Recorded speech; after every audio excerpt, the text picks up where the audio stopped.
Hello বন্ধুরা, তোমরা সবাই কেমন আছো? আশা করি সবাই ভালো আছো। আমিও খুব ভালো আছি। তো আজকে চলে এসেছি আবারও একটা ভিডিও নিয়ে। এই দেখো, এগুলো কি বলো তো? এটা হচ্ছে কাঁচা কুমড়ো। আমি কেটে নিয়েছি ছোট ছোট করে কাঁচা কুমড়োটা। এবার আমি এটাকে রান্না করব। চলো দেখে নিই কীভাবে এটা রান্না করি।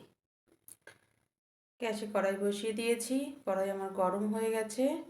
আমি দিয়ে দিলাম সর্ষের তেল। ব্যাস এটুকুই। সর্ষের তেল আমি দিয়ে দিয়েছি। তেল গরম যেহেতু কড়াইটা খুব বেশি গরম হয়ে গিয়েছিল, সেই জন্য তেলটা আমার গরম হতে বেশি সময় লাগছে না। তেলটা ফুটছে, তেলটা এখানে গরম হয়ে যাবে। আর দেখো আমি কি দেব। আমি এই যে রসুন রসুন আমি থিতো করে নিই, আমি কুচিয়ে নিয়েছি। 3 কোয়া রসুন কুচিয়ে নিয়েছি। আর এই যে কাঁচা লঙ্কা নিয়েছি 5টা। 5টা কাঁচা লঙ্কা চিড়ে নিয়েছি আর রসুন কুচিয়ে নিয়েছি। আমি গরম তেলে দিয়ে দেব কালো জিরে ফোড়ন, কালো জিরে। আর তার সাথে দিলাম আমি এই যে কাঁচা লঙ্কা করতে। আর দিয়ে দেবো এই রসুন কুচি। তোমরা কাঁচা কুমড়ো কে কীভাবে খাও আমাকে অবশ্যই জানাবে। আমি তো এইভাবেই খাই, আমার ভালো লাগে বেশ একটু ভাজা ভাজা মতো। এটা আমি দিয়ে দিলাম। রসুনটা একটু নেড়ে নেবো। রসুনের কাঁচা গন্ধটা চলে যাবে, 1 সেকেন্ড নেড়ে নেবো। আর এই দেখো, আমি অল্প একটু চিংড়ি মাছ রেখেছি, যেটা আমি দেবো এই কাঁচা কুমড়োর মধ্যে। কিন্তু এটাই আমার জল ছিল, তার জন্য ফিরছে জলটা। আমি দিয়ে দিলাম চিংড়ি মাছটা।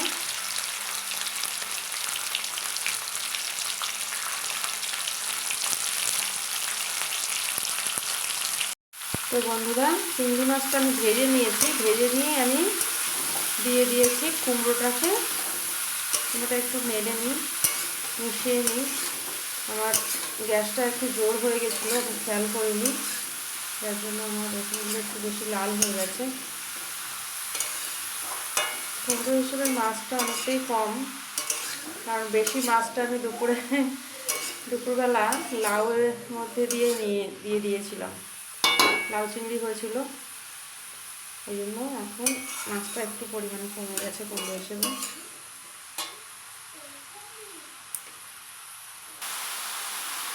এবার আমি দিয়ে দেবো লবণ। 1 চামচ দিলাম, মানে আমার চামচটা খুবই ছোট, আমি আমার মতো দিয়ে দিচ্ছি। একটু লবণ দিয়ে দিলাম আর একটু হলুদ দিয়ে দেবো। ব্যাস, এটাই হচ্ছে মশলা। এর মধ্যে আর কোনো মশলা আমি দেবো না। যখন হয়ে আসবে তখন একটু সামান্য জিরে গুঁড়ো দিতে পারি, তা অপশনাল, দিতেও পারি নাও দিতে পারি। এখন পর্যন্ত বলতে পারছি না তখন কী মনে হবে। তবে বেশি মশলা আমরা তেমন সব কিছুর মধ্যে খাই না, তেল মশলাটা আমরা কমই ইউজ করি। তবে স্পেশাল রান্নায় কিন্তু কোনো হিসেব থাকে না কতটা দিয়ে দিই। চিকেন হলে, তারপরে পোলাও করলে ঘি কতটা দিচ্ছি কোনো আন্দাজ থাকে না। বিরিয়ানি করতে গেলে কতটা তেল ঘি দিচ্ছি, এসবে কোনো হিসেব থাকে না। কিন্তু এমনি নর্মাল সবজি বা নর্মাল ঘরে রেগুলার খাবারে আমাদের একটু তেল মশলা কমই ব্যবহার করা হয়। এবার আমি এটাকে ঢাকা দিয়ে দিলাম, একটু সময় হোক, তারপরে আবার আসছি। কুমড়োটা তো আমার হচ্ছে ওদিকে। আরেকটা জিনিস দেখাই তোমাদেরকে, দেখো। এই দেখো, আমি 2টো তেঁতুল সিদ্ধ করে রেখেছি। এটা দিয়ে হবে তেঁতুলের টক হবে। তো তেঁতুলের খোসা দুটো আমি তেঁতুলের সিদ্ধ করেছি, ফেটে গেছে, সিদ্ধ হয়ে গেছে। আমি এগুলো নরম হয়ে গেছে, হ্যাঁ, সিদ্ধ হয়ে গেছে খুব ভালোভাবে। আমি খোসা দুটো ছাড়িয়ে তারপরে আসছি, তোমরা দেখতে থাকো।